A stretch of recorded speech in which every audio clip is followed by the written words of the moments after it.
hemos visto la semana pasada, hay iglesias que se reunían en las casas y otras, por ejemplo, con Pablo en una escuela y también en el templo. A veces en la sinagoga se reunían en diferentes lugares. Pero todos deseamos que nuestras iglesias alcancen personas para Cristo y que crecen. Todos queremos ver nuestras iglesias crecer. Pero en realidad pocos están dispuestos a pagar el precio. Tenemos el deseo que la iglesia crezca. Pero cuando llega la mera hora de poner en práctica las cosas necesarias para que crezcan las iglesias, son muy pocos los cristianos que están dispuestos a pagar el precio. Estaba hablando con alguien esta semana. Hay 3 clases de cristianos de lo nacido de nuevo. Y tú tienes que decidir cuál eres tú. Hay los creyentes que creen, pero eso es todo, creen. Y dieron su vida, reconocieron que Cristo es su Salvador. Hay los que creen. Tal vez tú eres uno de esos, un creyente. Hay otros que van un paso más y son alumnos. Aprenden. Les gusta aprender mucho y estudian la Biblia y aprenden. Son buenos alumnos. Pero todavía no ha ido un paso más. Después hay los cristianos que son discípulos, que han entregado todo al Señor. Incluso sus familias, sus propias vidas. Están dispuestos a aborrecer a sus padres, a sus hijos, a sus cónyuges, a sus propias vidas. Si tú no has llegado a ese punto, tú no eres un discípulo, no te engañes. Tal vez eres un buen alumno y buen maestro, pero no discípulo. Tal vez ni eres buen alumno, no has aprendido nada, nada más un creyente. Hay 3 niveles. Muchos, es como un pirámide. Muchos están en el primer nivel. Hay menos en el segundo nivel y hay muy pocos en el nivel de arriba. Pero la iglesia necesita más discípulos. Discípulos, no creyentes. Tú puedes ser un creyente y no ser discípulo, pero tú no puedes ser un discípulo y no ser creyente. Aquí hay 4 pilares que Dios ha dado a la iglesia. Para que una iglesia florezca y crezca, los 4 pilares deben de estar en su lugar. Ponte a pensar un techo que tiene 4 pilares. Si tú quitas uno, tal vez no se cae todo, pero queda chueco. Y necesita los 4 pilares. O es como muchas veces una lona, cuando uno está en un día de campo, uno levanta una lona, tiene sus 4 postes. A veces el viento lleva un poste, la lona, ahí está, pero el techo, pero como que está chueco. Bueno, Dios ha dado, encontramos 4 pilares de la iglesia. Y si esos 4 pilares no están en su lugar, la iglesia será deformada o aún peor, muerta. Vamos a ver aquí qué nos dice la Biblia acerca de la primera iglesia. Cuando el Señor tocó 3,000 almas para ser salva. Ya había más que 3,000. Había 120 en el aposento orando. Y sabíamos que había 500 creyentes que vieron al Señor de una sola vez. Ya había más o menos 600, 700, tal vez 1,000 creyentes. Pero en ese día 3,000 fueron agregados. Y el Espíritu Santo bajó y salvó 3,000 personas. Primeramente vemos aquí el fundamento de la iglesia local. ¿Cuál es el fundamento de nuestra iglesia? Y uno puede decir, oh, Cristo. No, es más que eso. No necesariamente. Cristo es la roca. Pero ¿cuál es el fundamento de la iglesia local? Bueno, si ustedes miran conmigo, aquí en capítulo 2, versículo 32, y aquí dice, a este está predicando Pedro a los miles que están escuchando. Recuerda que 3,000 aceptaron, pero hubo mucho más que 3,000. Dice en capítulo 2, versículo 32, a este Jesús resucitó Dios, de lo cual todos nosotros somos testigos. ¿Ok? Y después vemos en versículo 36, sepa pues ciertísimamente toda la casa de Israel, y otra vez, que a este Jesús, a quien vosotros crucificaste, Dios le ha hecho Señor y Cristo. Tome en cuenta que en versículo 32, este Jesús fue resucitado. En versículo 36, este Jesús fue hecho Señor y Cristo. Ahora, ponga estas dos enseñanzas. Este Jesús, Dios lo resucitó. Este Jesús, Dios lo hizo Señor y Cristo. Que dice Romanos 10:9. Que si confesares con tu boca que Jesús es Señor y creyeres en tu corazón que Dios lo levantó de los muertos, serás salvo. Sí, las dos cosas son importantes. Tú puedes decir Cristo es Señor, pero en tu corazón tú no crees que de veras Él vive. ¿Entiendes? Entonces las dos cosas. Entonces vemos aquí el fundamento de la iglesia local. Entonces, ¿qué es? Bueno, en versículo 38, en 37, perdón, ellos hicieron la pregunta, varones, hermanos, ¿qué haremos? Porque sintieron la convicción del Espíritu Santo. ¿Qué haremos? 38, Pedro les dijo, arrepentíos y bautícese cada uno de vosotros en el nombre de Jesucristo para perdón de los pecados y recibiréis el don del Espíritu Santo. Bueno, entonces, primero, tiene que haber una profesión genuina en el Señor Jesucristo. Tiene que profesar. Por eso en versículo 32 Él resucitó.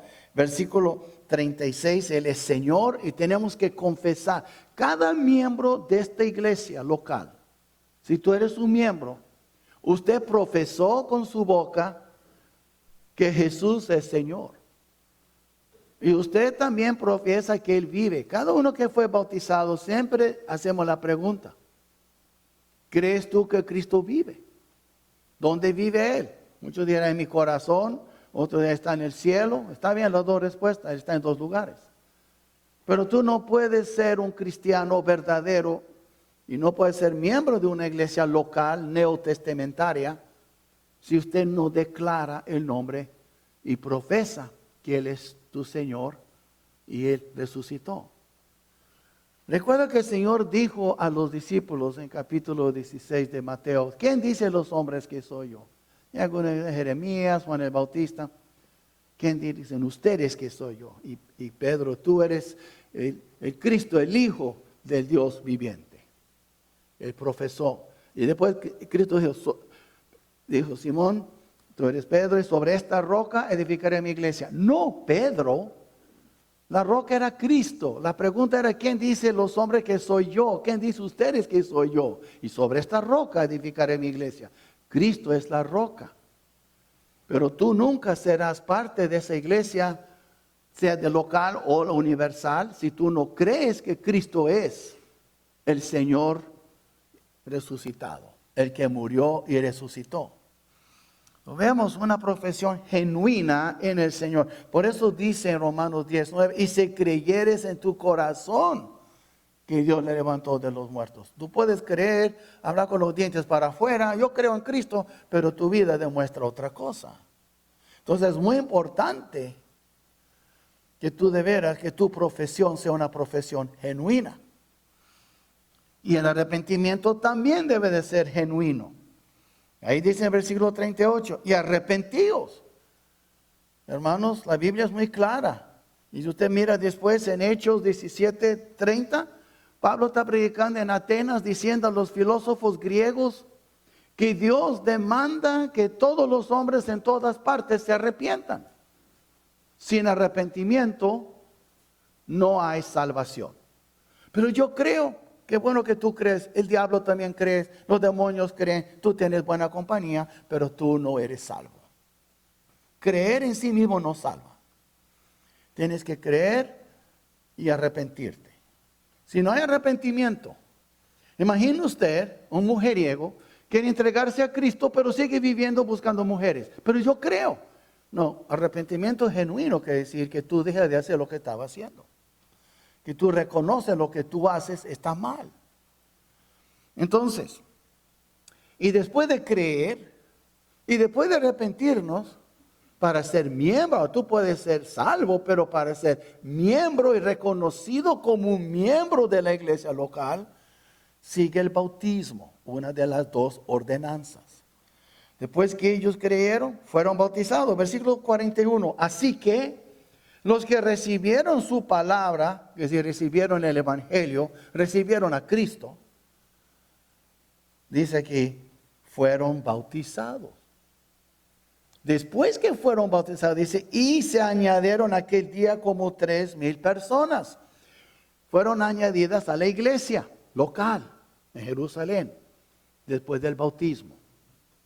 El bautismo es muy importante. Vemos aquí entonces el fundamento de la iglesia local. Es una profesión en el Señor Jesucristo, un arrepentimiento genuino en Jesucristo y el bautismo.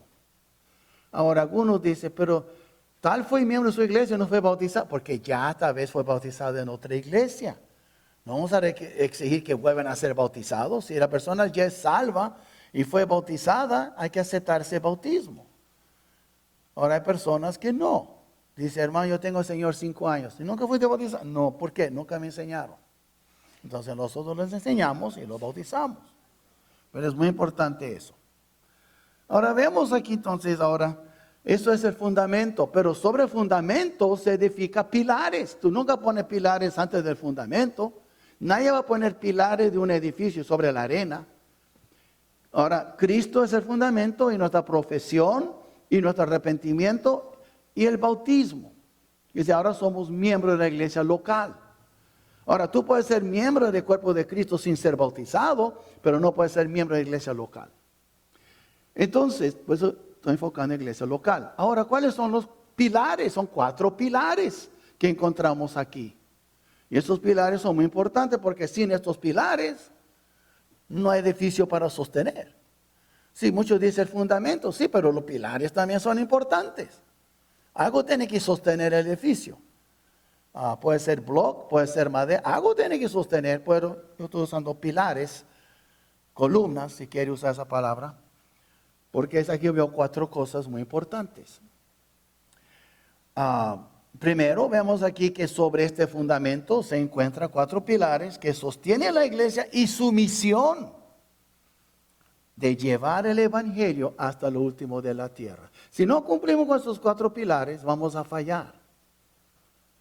Por ejemplo, cuando usted hace un edificio, puede ser un garaje, un taller, necesita sostenerlo.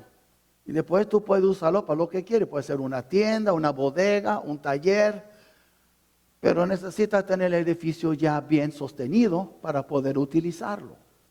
Aquí este edificio es un santuario. Hay bloque y madera que lo sostiene. Pero ahora sí podemos usarlo para tener servicios. Bueno, la iglesia es un edificio de Dios, dice la Biblia. Es la casa de Dios. Pero hay pilares que la sostiene localmente para que lleve adelante su uso, su tarea, para llevar a cabo su tarea. Entonces, ¿cuáles son los 4 pilares? Primero vemos aquí, versículo 42, los 4 pilares. Y perseveraban en la doctrina de los apóstoles. Vamos a ver aquí que la perseverancia en la doctrina. No hay mucha doctrina enseñada hoy en día, hermanos. Hay mucha emoción. Hay ciertas cosas que se repiten, la salvación. Hay iglesias que siempre hablan de la salvación, otras siempre de misiones, otras de lenguas, de la llenura del Espíritu Santo. Otras hablan de otras cosas, de sanidad, y enfocan en las mismas cosas, prosperidad. Hay iglesias bautistas que nada más enfocan en misiones, hay que ir a viajes misioneros, No, hermanos, eso no es un pilar. ¿Ok? Aquí es doctrina, lo primero. Cuando un bebito nace, primero lo que pide, ¿por qué llora? Porque tiene hambre. Hay que darle su leche. Puede ser que la mamá le da pecho o puede ser que compra el Similac o lo que sea de polvo, pero hay que darle leche. El niño necesita alimento. El niño va creciendo y ¿qué es lo que necesita? Ahora tú compras Herbert y tú compras comidita suave, pero es un poquito más espeso y grueso que leche. Tú das leche y tú das también frutas por medio de esa comida. Comida molida, ¿verdad? Pero es comida. Niño va creciendo un poquito más. Ahora tú compras, no sé si ustedes lo hacen todavía, esas salchichas chiquitas vienas. Y tú le das al niño, va a comer su salchicha chiquita y va comiéndolo. Y poco a poquito, una galleta, ya está usando los dientes. El niño comienza a crecer un poquito más. Ahora le gusta comidita sólida. ¿Verdad? Le gusta hot dogs, comida muy sana. Hot dogs, hamburguesas, ¿verdad? No es sana, es junk food, pero es buena. A mí me gustan hamburguesas. Pero bueno. Y con queso. Pero el hecho es, usted ya sabe, hermano, cómo sigue la cosa. Ya cuando eres un adulto, te gusta su taco de barbacoa, ¿verdad? Con fajitas tal vez, y le gusta otra empanada, todas las cosas, chile rellenos, o también ribeyes, o el seven, lo que sea, T-bone. Pero ahora tú no quieres Herbert, ahora tú quieres algo mejor. Y todo eso que he nombrado, hay algo en común. Es combustible para el cuerpo. El cuerpo necesita comida. Sea un bebito que tiene leche o un adulto que quiere su carne, el cuerpo humano necesita alimentación. Hay gente que dice, yo ayuno, tú puedes ayunar, pero no puedes ayunar para siempre, vas a morir. Tu ayuno te lleva a la presencia del Señor, porque tienes que comer. Bueno, ¿qué pasa cuando uno nace de nuevo? Uno es un cristiano. Uno es un bebito en la fe, necesita la leche espiritual. Pero uno comienza a crecer, ahora uno quiere la vianda de la palabra de Dios. Eso, mis hermanos, es doctrina. Y por eso también yo trato de involucrar doctrina cuando predico en las mañanas. Mis sermones, mucho más que un sermón en sí mismo. Trato de dar una lección y enseñar con mi sermón. Y podemos estudiar juntos la palabra de Dios, domingo tras domingo. Pero también ahora en las noches, dedicado más a enseñar en vez de predicar, para que haya más participación. Pero en todo eso se envuelve la palabra doctrina. Es muy importante la doctrina. No estoy diciendo que todos tenemos que ser teólogos con doctorados, pero cada cristiano debe conocer la palabra, conocer la doctrina, sepa lo que crees. Entiende muy bien lo que está creyendo. Y no porque nada más el pastor dijo. Hay maneras de checar. Lee la Biblia a ver si lo que yo digo es bíblico o no. Ellos perseveraron en la doctrina de los apóstoles. Porque no tenían la Biblia completa. El Señor usó los apóstoles para alimentarlos. Y tenían las escrituras del Antiguo Testamento y la usaron. Y después vemos también aquí, si usted viene en versículo 42, en la comunión unos con otros. Esa palabra comunión quiere decir, no confundamos eso con la Santa Cena o con reuniones sociales. Ellos tenían compañerismo, comunión. ¿Qué quiere decir comunión aquí? Por ejemplo, cuando un hermano visitaba a otro hermano, no hablaban nada más de la política o hablaban de los estilos de los carros, o las hermanas cuando se visitaban hablaban de la moda, de la ropa. No. Compañerismo, comunión bíblico es cuando tú estás buscando la comunión de Cristo entre tú y tu hermano. Quiere decir que cuando estaban juntos hablaban del Señor. Esa es comunión bíblica. El Señor era el tema, era el centro, el eje de todo. Cuando se reunían a tomar un cafecito, hablaban del Señor. Cuando comían juntos, hablaban del Señor. Trabajaban juntos, hablaban del Señor. El Señor era el tema de todo para ellos. Ellos andaban, podemos decir, ¿sabe qué? Obsesionados con el Señor. Así era. Esa es comunión bíblica. Y ellos tenían esa comunión. Y Primera de Juan habla de eso, de la comunión que tenemos uno con el otro y con el Hijo. Muy bonito eso. Cuando tú estás con tus hermanos, ¿de qué hablan más? ¿Hablan de otras cosas? ¿Qué tanto porcentaje de tu plática es del Señor? Lo que Él ha hecho en tu vida, lo que Él ha hecho en la vida de tu familia, cómo Dios te ha bendecido cuando leíste la palabra, cómo sentiste la bendición cuando estabas orando. ¿Qué compartes cuando estás con tus? O hablas de tonterías. Piénsalo. Eso es la comunión, hermano, que se dice aquí. Y también perseverancia en las ordenanzas. Usted mira aquí en versículo 42, en el partimiento del pan. Eso era la Santa Cena, la mesa del Señor. Comenzó con bautismo, 3,000 bautismos, pero ahora tenía el partimiento del pan. Eso no era comiendo juntos, un picnic o un día de... No, el partimiento del pan era cuando partían el pan en el nombre del Señor. Era la comunión, la ordenanza. Eso es muy importante. Si una iglesia necesita doctrina y necesita compañerismo, comunión bíblica, pero una iglesia nunca debe tampoco de olvidar del partimiento del pan. Y hay hermanos que tienen años que no han tomado parte porque son demasiado flojos para venir a la noche a tomar parte en la Santa Cena. No hay otra manera de decirlo. La Santa Cena no es una prioridad para algunos. Entonces, gracias a Dios que la mayoría aquí vienen.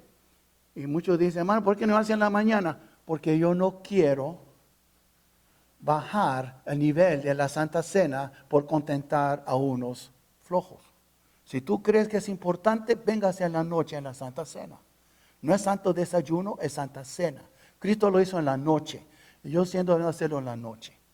Ahora, lo hacemos una vez en la mañana, pero la verdad es, hay más visitantes y hay más personas que no pueden apreciar lo que es la Santa Cena.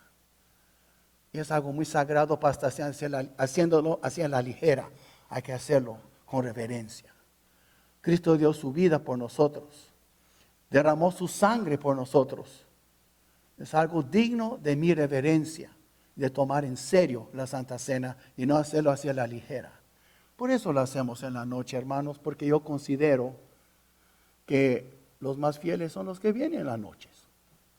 Ahora, no siempre es así. Hay unos infieles que también vienen en la noche, pero hay más en la noche de los fieles. Ahora, eso es mi pensar. Tal vez un día otro pastor lo hará en la mañana. No es pecado, pero estoy hablando mi sentir. Y vemos entonces aquí, el hecho es, partimiento del pan. Ellos hicieron eso. ¿Por qué? Ya hablamos de eso cuando estudiamos Corintios. Esa es una manera también para recordar lo que Cristo sacrificó por nosotros.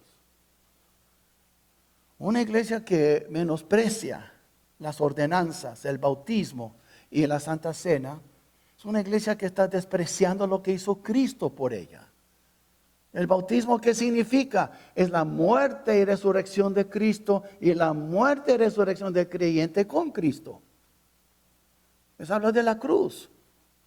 Y la Santa Cena también, la mesa del Señor. Habla de la muerte de Cristo, del nuevo pacto que Él está escribiendo literalmente con su sangre, sellando con su sangre. Vemos entonces eso. Ahora vemos otra cosa aquí. Hemos visto 3 de los 4 pilares. Doctrina, comunión íntima entre los hermanos, las ordenanzas y ahora la oración. Versículo 42. Dice aquí, y en las oraciones, no dice oración, oraciones, porque oraban mucho. Hermanos, aquí vemos, lamentablemente, hermanos, los servicios de oración son los servicios menos asistidos en nuestras iglesias por todo el país. Si quiere incluir la República de México, yo creo que en todo, Norte, Suramérica, los cultos menos asistidos son los cultos de oración. ¿Y cuántos miles de pretextos hay por no venir? Cuando al fin de cuentas tiene que ver con tus pretextos, es falta de ganas de orar con los hermanos. Simplemente no es una prioridad para usted, es mucha molestia. Dejar de mirar la televisión o cenar a las 7 o estar en casa con los pies para arriba descansando, o aunque tengas otra cosa, preferir al mall o a la tienda. Oración no es parte de mi lista de prioridades. Bueno, hermanos, como resultado estamos viendo el surgimiento de una iglesia anémica. Anémica, demasiado débil para tener una influencia en la comunidad. Y mira lo que está pasando. Hay más iglesias, pero hay más mugrero en la cultura, más pecado, más violencia, más abominaciones. ¿Qué está pasando? Más, podemos decir, libertinaje. ¿Por qué? Porque la iglesia ha llegado a ser muy impotente, porque uno de sus pilares falta y es la oración. No, mira tu propia vida. ¿Cuándo ha sido la última vez que tú has asistido a un culto de oración? Oh, pues yo oro en mi casa. So what? ¿Qué tiene que ver que tú oras en tu casa? Tú debes de orar en tu casa. Es tu deber de orar en tu casa. Pero también es tu deber de orar con los hermanos. Yo sé que no hay muchos amenes ahorita porque ustedes se sienten incómodos. Pero la verdad, cuando usted lee capítulo 1 de Hechos, estaban orando ahí. Mire, capítulo 1, mira conmigo. Aquí está cerquita, capítulo 1. Y usted mira aquí, estaban orando.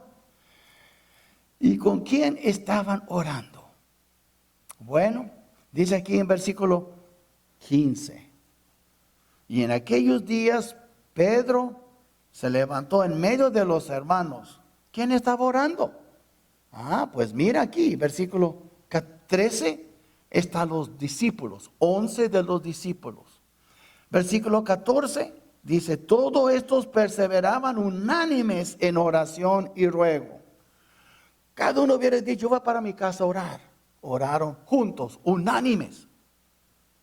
Y las mujeres también. Dice, con las mujeres y con María, la madre de Jesús, y con sus hermanos. Estaban orando unánimes. Y es cuando estaban escogiendo a alguien para reemplazar a Judas. Y escogieron a Matías. Capítulo 2. ¿Qué estaban haciendo ellos? Orando. Y bajó el Espíritu Santo. 120. Y bajó el Espíritu Santo como lengua de fuego. Y comenzaron a predicar. ¿Cuándo bajó el Espíritu Santo? ¿Cuándo es que vino ese poder, esa potencia del cielo? Estaban orando. Y si quiere, mira otro lugar bien rápido. Mira capítulo 13 de Hechos. Capítulo 13 de Hechos. Es interesante lo que encontramos aquí. En capítulo 13. Y dice aquí simplemente, aquí están los líderes de la iglesia Antioquía. Era una iglesia ahora no de judíos como Jerusalén, pero de gentiles, no judíos. Dice, había entonces en la iglesia que estaba en Antioquía profetas y maestros, Bernabé, Simón, el que se llamaba Níger, Lucio de Cirene, Manaén, el que había criado junto con Herodes el tetrarca, y Saulo, ministrando estos al Señor. Tome en cuenta una cosa, cuando oramos como iglesia, unidos, estamos ministrando al Señor. Él siempre ministra a nosotros. Esa es nuestra oportunidad de ministrarle a Él. Y dice, estaba también ayunando. Dijo el Espíritu Santo, apartadme a Bernabé y a Saulo para la obra que los he llamado. Entonces, habiendo ayunado y orado, les impusieron las manos y los despidieron. Fue el primer viaje misionero de Pablo. Y en este viaje misionero muchas cosas pasaron. Pero hoy en día la iglesia no ora, hermanos. Me da tristeza, pero algunos de ustedes que yo espero más son los que menos vienen a orar. Busca tus pretextos, a ver si cuando llega a la presencia del Señor si le sirve, si le va a servir. Pero ahí están los 4 pilares de la iglesia. Ahí está la perseverancia. Y perseveraron en todo eso. Usted mira el versículo 42. Y perseveraban en esas 4 cosas. En la doctrina de los apóstoles, en la comunión unos con otros, en el partimiento del pan y en las oraciones. Y notan algo que no se encuentra aquí, que no es un pilar de la iglesia. No evangelizaron. Evangelizar no es un pilar de la iglesia. Aquí están los pilares. Y si tú sales a evangelizar, pero tú no eres un hombre de oración, tú no vas a hablar con tanta potencia. Veamos entonces aquí. ¿Qué pasó? Como entonces estamos viendo la iglesia muy débil, hermanos. Se está muriendo una tras otra y las que están vivas están como muertas. Y el pecado se está incrementando más y más en el mundo. Tome en cuenta, si usted cree que si la iglesia tuviera más influencia nada más en la ciudad donde estamos, ¿existiría tanta gente viviendo en unión libre? ¿No le daría pena? ¿Existiría tanto divorcio? ¿No le daría pena? Piensa, tantos hijos desordenados, ¿no les daría pena? La iglesia está quedando irrelevante. Nada más pasa y ve un edificio, ni sabe por qué, no sabe nada, hermanos. La iglesia ya está quedando muy impotente. Duele decir eso, pero en cuestión de la influencia, estamos llegando al punto que casi sirve para nada. Así es muy triste. Vemos entonces la influencia de la iglesia local. Cuando los 4 pilares están bien puestos y los hermanos están cumpliendo con estos 4 pilares, no confundimos los pilares con la influencia. Ahora la influencia de la iglesia. Versículo 43, sobrevino temor a toda persona. Hubo temor de Dios. Hoy en día no hay mucho temor de Dios. ¿Por qué tanta gente, dispensa la palabra, tonta? Porque ¿dónde está el principio de la sabiduría? Temor de Jehová. Menos temor y más tonterías. Más temor, más sabiduría. Y ustedes saben que no me puede contradecir porque la Biblia es muy clara en este asunto.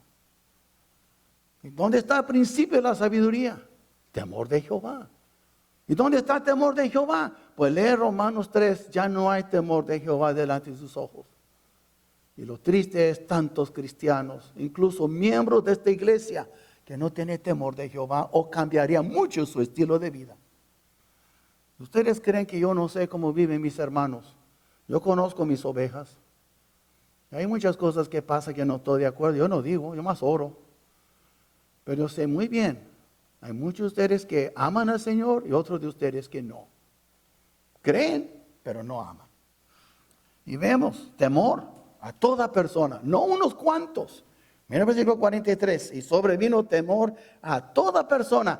Tú de veras, a cada uno aquí, ¿tú puedes decir que hay temor de Dios en todos aquí? No.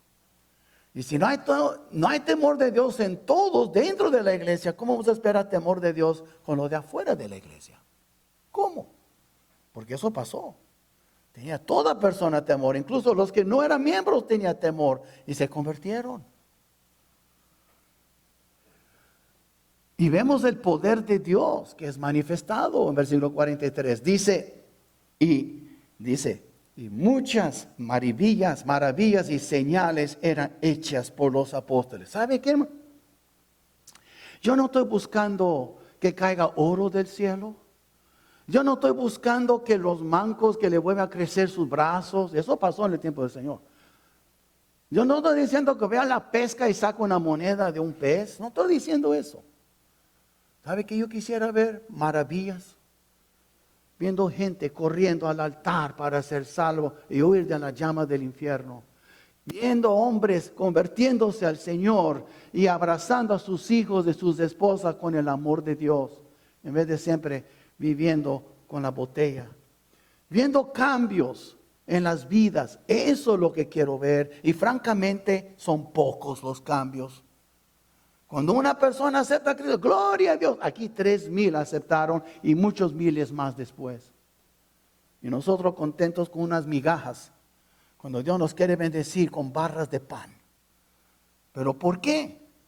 Porque nos conformamos con uno salvo aquí, otro salvo acá. Otra persona recibe a Cristo y pasó un visitante nuevo. Ojalá que es un miembro que futuro. Andamos hambrientos por migajas cuando debemos de tener esas bancas llenas y pidiendo al Señor por otro templo porque aquí es muy pequeño. Pero ¿por qué no hay? Porque no hemos cumplido con los 4 pilares. Y si tú crees que tú has cumplido, gloria a Dios, la mayoría aquí no, la mayoría no. Y vemos entonces, no hay, el poder de Dios no se manifiesta como pudiera. ¿Por qué? Porque no hay temor. No tomamos en serio de ver a las cosas de la palabra. Decimos que somos creyentes y creemos en la palabra. A la mera hora no. Y vemos también un espíritu de amor y cooperación entre los hermanos. Mira aquí versículo 44, 45. Y todos los que habían creído estaban juntos, que decir unidos, unánimes. Y tenían en común todas las cosas. Y vendían sus propiedades y sus bienes y lo repartían a todos según la necesidad de cada uno. ¿Usted cree que sacaban ahí sus calculadores? 10% nada, dieron todo. Y no andaba fijando qué va a hacer con mi dinero, mi ofrenda. Lo pusieron todos los pies de los apóstoles y se lavaron las manos. Ya no es mía del Señor, que se encarga los apóstoles. Así fue. Y se ayudaron uno al otro. Y hoy somos tan tacaños, aún ni siquiera diezmamos. Ni siquiera damos a Dios lo que es de Él. Menos vamos a dar a otro para ayudar. Y aquí, léelo. Y aquí dice, y lo repartían a todos según la necesidad de cada uno. Y dice aquí, y más adelante, en capítulo 4, y nadie decía que es mío. Lo dieron todo para el Señor. No estoy diciendo que debemos de, ese era un tiempo diferente, pero por lo menos cumple con lo mínimo.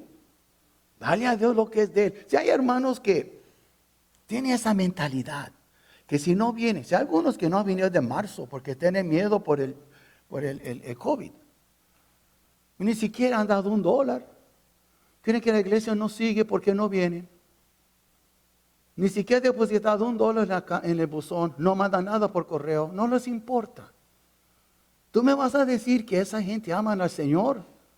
¿Sabe cómo dice en inglés? No way, José. No aman al Señor. No me digas tú que tú amas al Dios que tú le estás robando. Y no te importa tu iglesia que sufre necesidad económica y tú sigues tu camino muy chulo y tú dices que tú amas a Dios.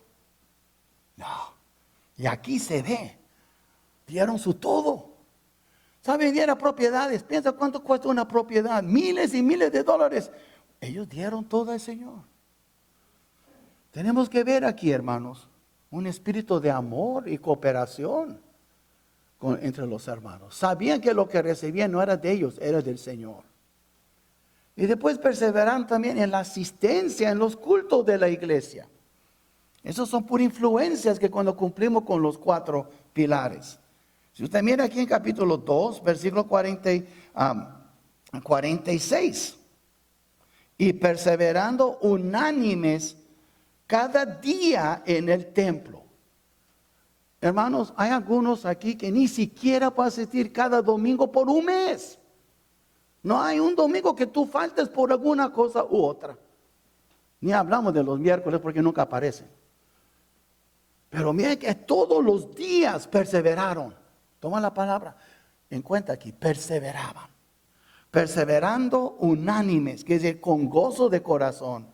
Como decía David, yo me alegré con los que me decían, a la casa de Jehová iremos. No, hombre, hermanos, vamos a comparar a los cristianos de hoy con aquel entonces. Muchos dicen, ¿cómo quisiera que la iglesia fuera como aquel entonces? Bueno, entonces, ¿tú qué estás haciendo para cumplir con ella? Y por eso vemos entonces la influencia de la iglesia local. Perseveraron a los cultos de la iglesia. No era una carga, era un gozo. Y si es una carga para ti, quédate en casa mejor. No venga con tu cara larga, pero pídele al Señor, ¿por qué te es una carga? Arréglate con Él.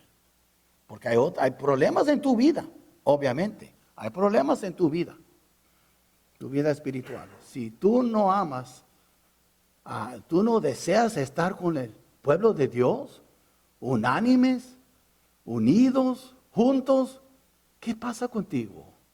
Algo anda mal. Yo le voy a decir la verdad, hermanos. A mí Me encanta estar con ustedes. Hasta pregunta a mi esposa a veces llegamos tarde el domingo en la noche, ¿por qué? No porque predique hasta las 9:30, llegamos casi a las 9:30, 10 de la noche, porque aquí estamos, platicando con los hermanos. A mí me gusta estar con los hermanos. Siempre me ha gustado. Ahora no digo que cada noche queda hasta las 9:30, me estoy diciendo que hay un deseo. No andamos con prisa, tenemos que ir para la casa. Ahí está la casa, no se va a volar, ahí va a estar. ¿Por qué no te quedan minutos? Habla con tus hermanos. Yo sé que con el COVID iba a decir, dale un abrazo, ok, si quieres, téngate un poco del abrazo, pero por lo menos saluda a tus hermanos.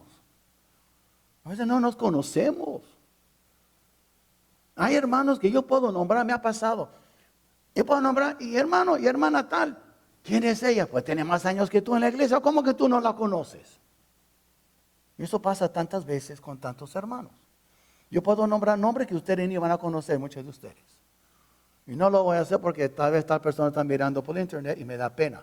Pero estoy diciendo, yo puedo nombrar nombres de hermanos que tienen años y ni saben ustedes quiénes son. ¡Qué vergüenza! Eso no es la iglesia que estoy viendo aquí en la Biblia. Pero ¿qué está pasando hoy? La iglesia moderna. Eso es lo que está pasando. Y vemos también la perseverancia reuniéndose para comer con alegría. Mire el versículo 46. Y perseverando unánimes cada día en el templo y partiendo el pan en las casas. Aquí está explicando que no era la Santa Cena. Comían con alegría y sencillez de corazón. ¿Qué está diciendo? ¿Cuántas veces después de un servicio hay hermanos que van juntos a comer a McDonald's o van a Denny's o después de la iglesia van a la casa y platican y toman un cafecito? De eso se trató aquí. Después del servicio comían juntos, compartían tiempo juntos. Porque la iglesia tal vez acabó el servicio, pero no el compañerismo, y seguían todavía. ¿Sabe, hermanos? Cuando yo era más joven y no estaba casado, nuevo en la fe, iba a una iglesia, a Liberty Baptist Church. Pero hermanos, después del servicio en las noches, no hombre, que me gustaba ir con los hermanos, íbamos a un restaurante de esos como Danny's, íbamos y comíamos un ice cream, a veces un pie, tal vez un sándwich, pero el bonito para mí era estábamos juntos. Qué bonito estar juntos. Y no siempre con los mismos, tu mismo círculo. A veces sería sano y saludable salir de tu círculo e ir a comer con alguien que tú nunca has comido. Siempre visitamos las mismas caras. Come on. Tienes que ampliar un poco tu círculo de conocidos. De eso se trató aquí. Y después que comían, y sabe, Cristo mismo dijo cuando en 3:20 de Apocalipsis, he aquí estoy a la puerta y llamo. Si alguno oye mi voz, entraré a él y cenaré con él y él conmigo. Hay algo bonito de cenar o comer juntos.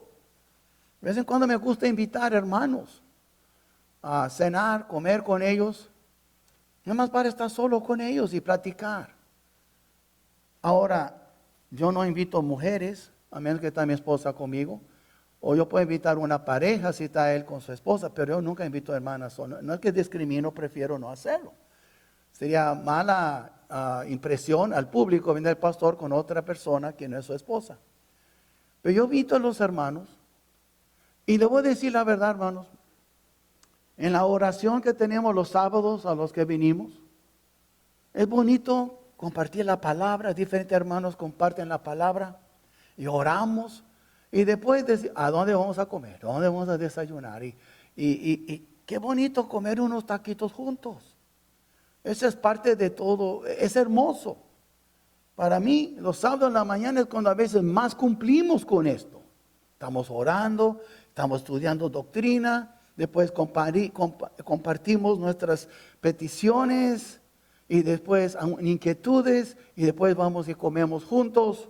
Es cuando más cumplimos, los sábados en la mañana. Pero la mayoría de ustedes no es una prioridad. Tu familia, tu cama, tus cobijas o cualquier otra cosa, eso no es importante. Tú no sabes lo que estás perdiendo. No sabes, no tienes menor idea y me da tristeza por ustedes. Pero vemos, mira las hermanas cuando ellas están orando y comen juntas. Es parte de lo que dice aquí, cuando ustedes reúnen cada mes. So, veamos ahora el favor con el pueblo. En el versículo, alabaron a Dios en versículo 47. Alabaron a Dios. Eso no quiere decir un culto de alabanza. Ellos alababan a Dios porque no podían de expresar su agradecimiento. Y cuando comían juntos, estaban juntos, siempre alababan al Señor. Siempre su alabanza estaba de continuo en sus labios, como dice el Salmo. Y vemos también que con todo eso, no siquiera se ve que está evangelizando. ¿Por qué? Porque el pueblo no era tonto, el pueblo no era ciego, el pueblo pudo ver lo que estaba pasando. Y dice aquí, y teniendo favor con todo el pueblo. Todo Jerusalén estaba viendo, Jerusalén, lo que estaba pasando. ¿Qué estará viendo Laredo de nosotros? Ni siquiera se entera que existimos. Y la verdad es, hermanos, tuvieron favor con el pueblo. Y sabe, antes de ganar almas para Cristo, es muy importante, hermano, ganar el favor del pueblo. Si tú no ganas el favor de alguien, no lo vas a ganar a esa persona para Cristo. ¿Por qué ganaron muchas almas para Cristo? Porque ganaron el favor de todo el pueblo. Si a veces, hermanos, no están rechazando a Cristo, rechazan a nosotros. A veces nosotros con nuestras actitudes y personalidades y falta de sabiduría rechazamos a la gente. Es que no quieren a Cristo. No, a Cristo no es el problema, tú eres el problema. ¿Ves? Nosotros tenemos que entender, gana el favor de la persona y tú tal vez podrás ganarle a Cristo. Si tú no ganas el favor de la persona, tú no lo vas a ganar para Cristo. Y vemos entonces aquí el crecimiento de la iglesia local. La iglesia creció mucho. Y vemos aquí en el versículo 47 en el fin. Y el Señor añadía cada día, no cada domingo, no uno cada 2 o 3 meses, una alma, cada día a la iglesia, los que habían de ser salvos. Bueno, hermanos, la iglesia creció cada día. Miles y miles. Dios ha ordenado a algunos para vida eterna, hermanos. Eso es bíblico. Usted mira aquí lo que dice. Él añadió ¿a quién? A los que habían de ser salvos. Ahora mira acá, eso con los judíos. Ahora miren Antioquía con los gentiles. Capítulo 13, versículo 48. En capítulo 13, en versículo 48. Encontramos este versículo. Él está en Antioquía. Los gentiles, ahora no son los judíos como acabamos de leer en Jerusalén. Ahora los gentiles, los no judíos, oyendo esto, se regocijaban y glorificaban la palabra del Señor y creyeron todos los que estaban ordenados para vida eterna. Muy claro. Dios tiene unos ordenados para vida eterna. Entonces, sin embargo, la iglesia es responsable de pescar por los hombres, aquellos que son destinados. ¿Recuerda lo que dijo el Señor? Venid en pos de mí y os haré pescadores de hombres. Él dijo eso en Mateo 4:19. Vemos que la Biblia dice, somos pescadores de hombres. Ahora dice algunos, ¿cómo es posible? Si Dios tiene ordenado, déjame explicarles. Es como un abuelo que tiene una propiedad grandísima, tiene un lago grande. Y él dice a sus nietos, ve a la pesca. Ay, abuelo, no sé si hay pescado. Sí hay pescados allí. So van a la pesca y pescan uno. Ah, abuelito, mírate. Yeah, abuelito, tengo otro. Y sus nietos encantados pescando los peces. Lo que ellos no sabían es que el abuelo fue y compró muchos para llenar su lago de pescados. Y tú y yo pensamos, no hay nadie que va a recibir a Cristo. Y la Biblia dice, no hay nadie que busque a Dios, es verdad. Pero Dios tiene ordenados a los que serán salvos. Y Él nos dice a nosotros, hey, hermanos, mis hijos, Yo he llenado el lago de peces, no se preocupe, ve y pesca por los hombres. Hay hombres para salvar. Si nosotros no entendemos eso. Cuando digo que la mies está blanca, Dios es el que ha preparado la mies para nosotros. Pero si no cumplimos con los 4 pilares, ese es el problema. Cuando no hay doctrina, interés en estudiar la Biblia. Cuando no hay, por ejemplo, esa comunión íntima entre los hermanos. No hay las ordenanzas de bautismos y la Santa Cena. Y no hay oración. ¿Qué queremos? Pues Dios va a usar otra iglesia entonces. Si no despertamos, Él va a usar otra iglesia. Él no va a quedar sentado esperando en nosotros. Es muy importante entender eso. ¿Qué es la conclusión de todo eso? Primero, es importante que la confesión de Cristo como el Señor resucitado es el fundamento de toda iglesia neotestamentaria. Si somos una iglesia del Nuevo Testamento, todo hermano, todo miembro tiene que confesar que Jesús es Señor y que Dios lo levantó de los muertos. Si no, si Él no es Señor, ¿quién es? ¿Tú? ¿Yo? Y si no resucitó, ¿a quién estamos hablando? ¿A un Dios muerto? Él es Señor de señores. Él es Rey de reyes. Él vive. El segundo punto, sin sus 4 pilares.